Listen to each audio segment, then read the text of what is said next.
என்று சொன்னார். இதிலே இரண்டு விதமான கருத்துக்கள் இருக்கிறது. சிந்தனை, மனிதனுடைய சிந்தனை நேர்மறை சிந்தனை, எதிர்மறை சிந்தனை என்று சொல்வார்.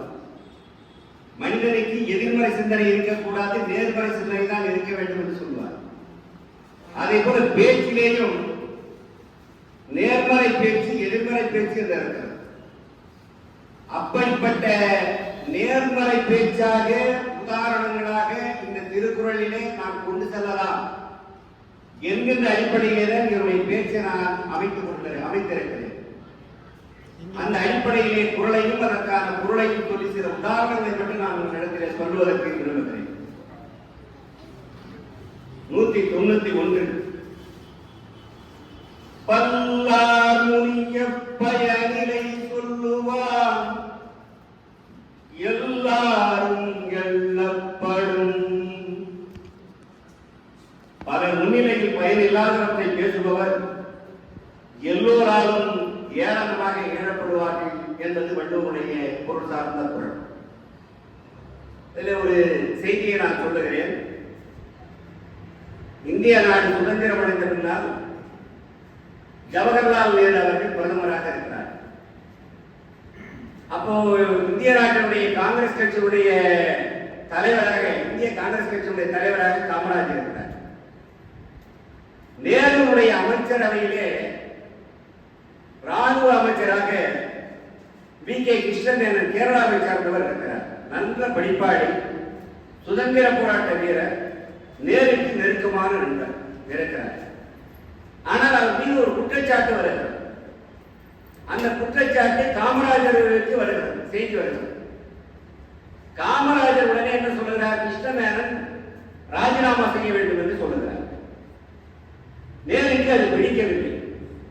உடனே நேருக்கும் காமராஜருக்கும் வாக்குவாதம் வருகிறது. சரி, காங்கிரஸ் கட்சியுடைய, அகில இந்திய காங்கிரஸ் கட்சியுடைய காரிய கமிட்டியை கூட்டுவோம், அதிலே முடிவெடுப்போம் என்று கூட்டுகிறார். நேரு 1 மணி நேரம் கிருஷ்ணமேனனுடைய திறமைகள், அவருடைய பேச்சுக்கள், அவருடைய ஆற்றல், அவருடைய செயல்பாடு, அவருடைய தியாகம் எல்லாத்தையும் 1 மணி நேரம் பேசுகிறார். அந்த காங்கிரஸ் கமிட்டியினுடைய இருந்தவர்கள் அத்துணை பேருமே கிருஷ்ணமேனன் இருக்கலாம் என்கின்ற ஒரு செய்தி, ஒரு நிலைக்கு வருகக்கூடிய நேரத்தில் காமராஜர் உடனே எழுகிறார். ஒரே வார்த்தை தான் சொல்லுகிறார், நோ, கிருஷ்ணமேனன் மஸ்ட் கோ என்று ஒரே வார்த்தை தான் சொல்லுகிறார். கிருஷ்ணமேனன் ராஜினாமா செய்ய வேண்டிய நிலைக்கு தள்ளப்படுகிறது. அந்த ஒரு வார்த்தை எவ்வளவு வலிமையானது என்பதை நாம் புரிந்து கொள்ள வேண்டும். அப்படிப்பட்ட வார்த்தைகள் தான் பேச வேண்டும் என்பதை திருவள்ளுவர் தன்னுடைய குறளிலே சொல்லுகிறார்.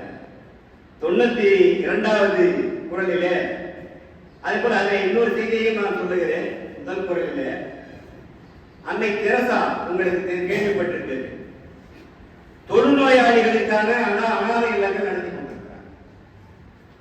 எல்லா பெரியவர்களிடத்திலே, கடை நிதியிலே இருப்பவர்களிடத்திலே சென்று அவர்களுக்கான அந்த நிதியை திரட்டுகிறார். ஒரு கடையிலே சென்று தொழுநோயாளிகளுக்கான விடுதி வைத்திருக்கிறேன், அவர்களுக்கு நீங்கள் ஏதாவது உதவி செய்யுங்கள் என்று கேட்கிறார். அந்த கடைக்காரர் இவரை பார்த்துவிட்டு இவர் கிறிஸ்துவ மதத்தை பரப்புகிறார் என்ற ஒரு எண்ணத்திலே அவர் என்ன பண்ணாரு, தன்னுடைய தாயை உமிழ்கிறார். அந்த அம்மையார் மீது தாயை உமிழ்கிறார், எச்சில் உமிழ்கிறார்.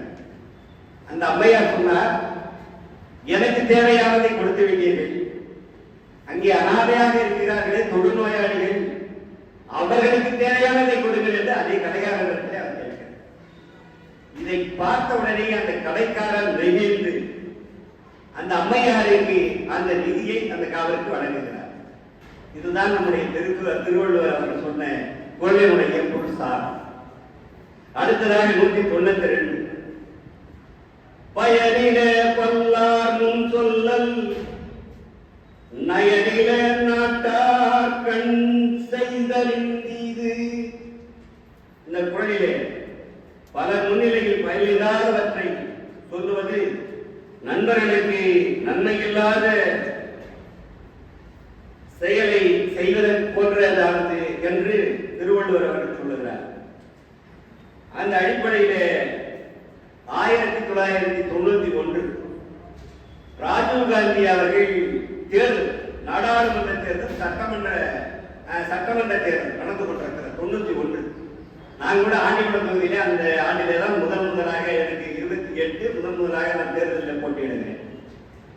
அந்த நேரத்தில் பார்த்தீங்கன்னா ராஜீவ்காந்தி அவர்கள் இறந்து விடுகிறார்கள். ஸ்ரீபெரும்புதூரில் இறந்து விடுகிறார்கள். மறுநாள் அதுவரையிலே திராவிட முன்னேற்ற கழகம் தான் தமிழ்நாட்டில் எல்லாம் வெற்றி பெறும் என்ற ஒரு நிலை இருந்தது. அப்போ ராஜீவ்காந்தியும் ஜெயலலிதா அம்மையாரும் ஒரே அவங்க கூட்டணியில் இருந்தாங்க. அன்று மறுநாள் காலையிலே வாழப்பாடியார் வந்து அதனுடைய தலைவராக இருக்கிற தமிழ்நாடு காங்கிரஸ் அவர் ஒரு ஸ்டேட்மெண்ட் விடுறார்.